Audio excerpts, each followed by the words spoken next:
Yeah, people used to think Ice-T didn't like new school. I just didn't like whack. Right. You know, and hip hop had that default word whack. Like when you start off as a DJ, you ain't dope, you whack. Then you get better.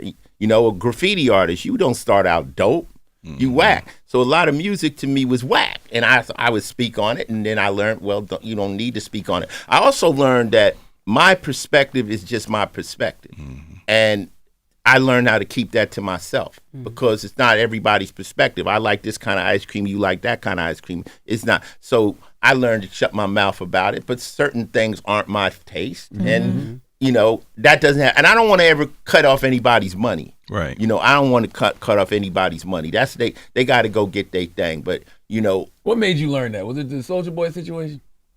Yeah. Yeah. Yeah. You know, and the Soulja Boy situation was a big mix up. And it wasn't even meant to be. It was just me.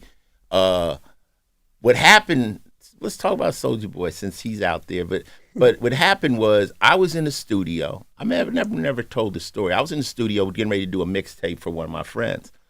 And as I was getting ready to record, they don't want to hear you. They want to hear Soulja Boy. They want to hear Hurricane Chris. They was stabbing me. Now, that's how you get an MC mad. Like, you like, what? And I just start talking shit. I fuck Soulja Boy. Like, I don't even know who he was. I was just on. I'm like, oh, yeah, you boy. didn't. But that's what you do if you want to get a rapper to go hard. They ain't checking for you no more. They want to hear this. I was like, fuck. So I went barked on this fool. I don't know. I didn't even really know him.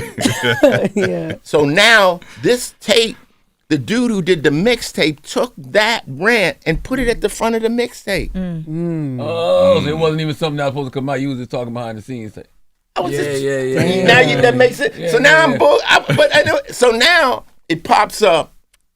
Yo, my son. Yo, Dad. Soulja Boy's talking shit about you. I'm like, what?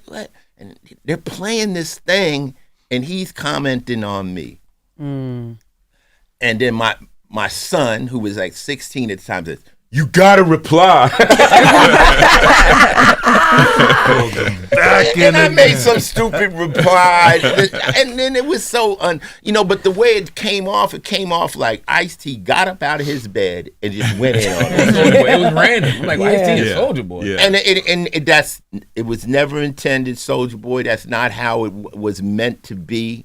Of course, they used you to antagonize me, and you call Hurricane Chris too. They was too. It was him, and I was like, them niggas. Yo, you want to catch the full episode? You gotta go to Netflix because The Breakfast Club is now on Netflix. Make sure you hit the remind me button so you're notified when we drop all the new content, baby.